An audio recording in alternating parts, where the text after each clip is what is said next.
The Second World War divided the continent between the Axis countries and the countries of resistance, more exactly between the allies of Nazi Germany and Fascist Italy, or like Franco's Spain and the ones who fought it. At the end of the war, they all had in mind the tragedy of Nazism and Fascism, so many of them took it into account in their constitutions, like Italy, and others converted the heritage into a learning tool for the future, like Germany. But there were some that lasted until the death of the dictator in 1975, or even longer, until 1977 elections. The Franquism isn't a monolithic phenomenon. There were some changes during the time, but the essential point of the Franquism was never lost. This point is that all the power is in only one person. The totalitarianism assumes all the society. All the political parties disappear and the public freedom is lost. Fascism is an Italian movement from the 1920s, where nothing is against the state and nothing is out of the state, and everything is managed by the same political party. When the dictatorship appeared, there is a fact which is very important, and is that Franco uses the same strategies which were used in the World War II and during the Italian fascism. Franquism starts from a group of scavengers which were being developed in other European countries. Fascism is a reaction from the evolution of the industrial society and also as how politics was changing. Fascism is an anti-liberal and anti-communist movement.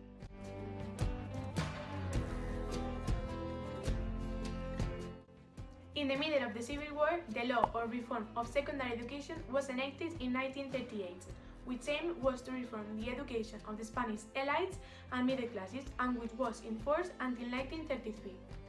The bachillerato was admitted at the age of 10 and lasted for 7 years, which included the student having to pass an state exam for entering university. The law of the first Francoism was based on July 29, 1943 and affected the university considered as Catholic. The rector was to be a member of the Fifth and the Jones, and the university professors needed to exercise a certification from the General Secretariat of the movement attesting their adherence to the principles of the state. Primary education was the last to be reformed, and it was reformed by a 1945 law. This provision gave almost the absolute power to the Catholic Church. The primary level was divided into two stages: the general from 6 to 10 years and the special one from 10 to 12 years. In 1970, the Ley General de Educación was approved. This law had the objective of extend the education to 14 years old, and lots of new schools were built against the illiteracy.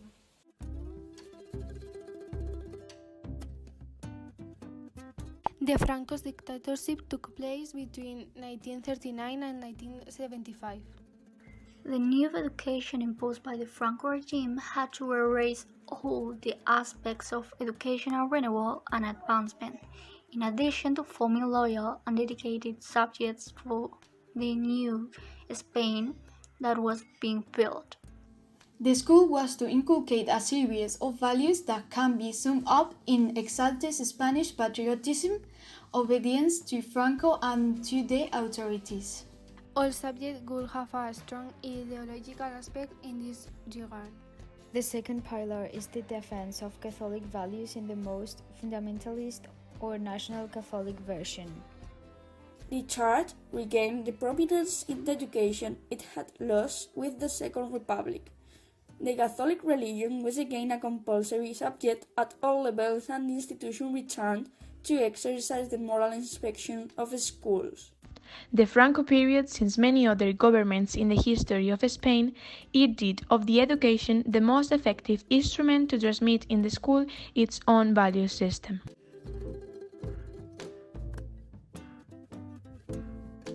The coeducation between boys and girls was completely barred.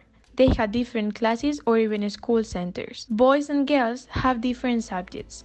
While boys studied Formación del Espíritu Nacional, girls had to study Labores del Hogar. Classes were composed of 42 people and the teacher. The students had to learn by heart. There was Franco's picture in each classroom, and the official language was Spanish.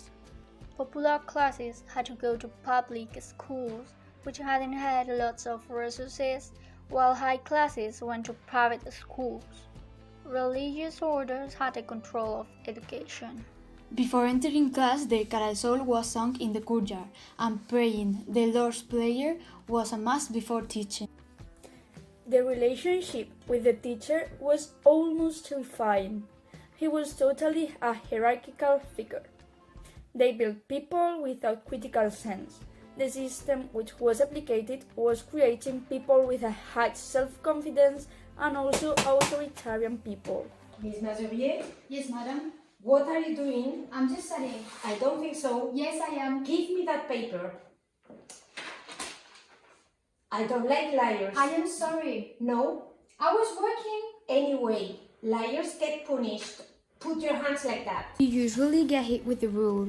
Insults are normal. We live in fear. We are terrified. We also learn how to distinguish the different human races. White people, oval face and horizontal eyes, and black people, narrow forehead and thick lips. In conclusion, Franco's dictatorship wanted to form the men of tomorrow through an authoritarian teaching based on Christian values and the formation of a national spirit. At the end of the Franco's dictatorship took place some education movements against the Francoist system.